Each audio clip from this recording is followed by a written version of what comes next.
Assalamualaikum warahmatullahi wabarakatuh. Nama saya Muhammad Iksal, saya dari kelas ilmu komunikasi 3B, ingin melanjutkan tentang tugas pengaruh kelompok terhadap perilaku. Bagian yang kedua tentang fasilitas sosial. Di bagian ini saya akan mengambil alur film yang berjudul Garuda di Dadaku. Langsung aja, alur film Garuda di Dadaku kenapa saya pilih, karena alur film Garuda di Dadaku menceritakan tentang seorang anak laki-laki berumur 13 tahun yang bernama Bayu. Dia mempunyai cita-cita sebagai pemain sepak bola timnas Indonesia. Lalu dia ingin mewujudkan mimpinya untuk menjadi pemain timnas dan terhalang oleh kakeknya, karena kakeknya ini terus mengekang Bayu untuk menjadi musisi terkenal. Jadi karena kakeknya terus melarang Bayu di rumah tuh anaknya pemurung, jarang bersosialisasi, dan tanpa pengetahuan dari kakeknya tuh Bayu setiap keluar rumah itu selalu latihan sepak bola terus menerus. Lalu kemudian dia bertemu dengan seorang teman sekolahnya yang bernama Harry. Teman bermainnya yang bernama Harry ini nih, dia tuh sangat amat ingin bermain sepak bola, tetapi dia mempunyai cedera kaki. Jadi dia kayak lumpuh begitu. Cuman Harry itu yang menyemangati Bayu sepenuhnya lah. Karena Harry terus menyemangati Bayu, Bayu akhirnya menjadi semangat, latihan terus, dan akhirnya secara tidak sengaja pas Bayu sedang melatihan bola di lapangan, Bayu diawasi oleh pelatih SSB Arsenal yang terkenal itu. Lalu pelatih SSB terkenal itu menawari Bayu untuk beasiswa dan tes seleksi untuk ke timnas U13 Indonesia. Lalu pas Bayu seleksi di timnas U13 itu, Bayu mencetak gol, dan secara tidak langsung kakeknya Bayu ini tidak sengaja melihat Bayu yang sedang latihan bola, dan kemudian kakeknya Bayu ini langsung terkapar sakit, langsung kayak keserangan jantung gitu. Dan akhirnya Bayu meminta maaf, tidak mengulangi lagi, dan akhirnya Bayu menjauhi mimpinya tersebut.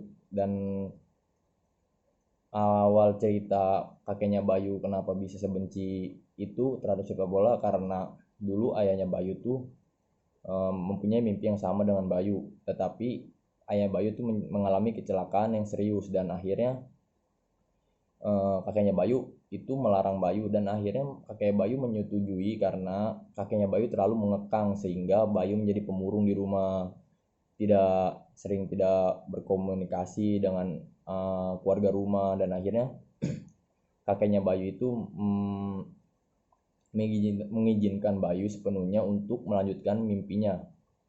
Dan pada hari itu pas tes seleksi timnas U13 ditontoni langsung oleh kakeknya dan ibunya Bayu, dan akhirnya Bayu mencetak 1 gol dan terpilihlah Bayu menjadi pemain timnas U13. Jadi kesimpulannya pada fasilitas sosial ini, Bayu menceritakan Bayu di rumah itu seorang yang sangat pemurung, dan di luar rumah itu karena terus disemangati oleh Harry, temannya yang latar belakangan cedera kaki itu, Bayu jadi semangat, riang di luar rumah, latihan bolanya bagus mainnya. Jadi seperti itu. Lanjut di film yang kedua. Di film yang kedua ini saya ambil alur film yang bernama Matt and Mo. Dia dirilis tahun 2019 Indonesia. Jadi langsung aja saya akan jelaskan tentang pengertian film Matt and Mo ini. Kenapa saya bisa pilih di film ini, karena film ini menceritakan si Mo itu perempuan dan si Matt itu cowok. Jadi Matt and Mo itu dia awal ketemu tuh ketika umur 2 tahun dan rumah dia tuh berseberangan. Nah, pas di umur 2 tahun itu dia berkenalan dan akhirnya dia menjalin hubungan sebagai kakak adik. Lama terus bertumbuh berdua, kemana-mana selalu berdua. Jadi si Mo ini, si perempuan ini, dia ada masalah keluarga, ya bisa dibilang broken home lah. Dia tuh di rumah selalu tidak ingin berkomunikasi dengan ibunya. Sekalinya berkomunikasi ya enggak banyak-banyak banget. Jadi dia di rumah tuh keseringan murung. Nah, menghilangkan murung itu selalu disemangati oleh si Matt. Samping rumahnya dia berkomunikasi di jendela atas menggunakan lonceng buatan dia berdua. Jadi si Matt ini yang bisa membangkitin moodnya si Mo, terus yang bisa bikin dia semangat, bisa bikin dia periang, cuma si Matt ini. Dari suatu hari si Mo itu kenal sama cowok. Nah, cowoknya itu yang bernama Reza. Jadi si Reza ini perpacaran dengan si Mo itu ada sebabnya dan ada alasannya, karena si Mo itu mau dijadikan bahan film dewasa.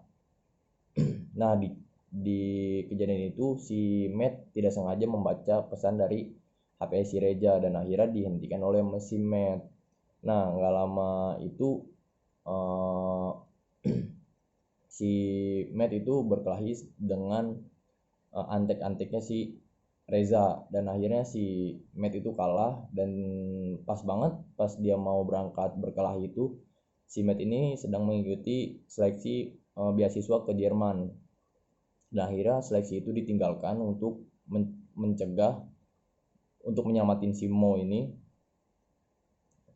Dan akhirnya si Matt kalah karena dikeroyok 5 orang atau 6 orang.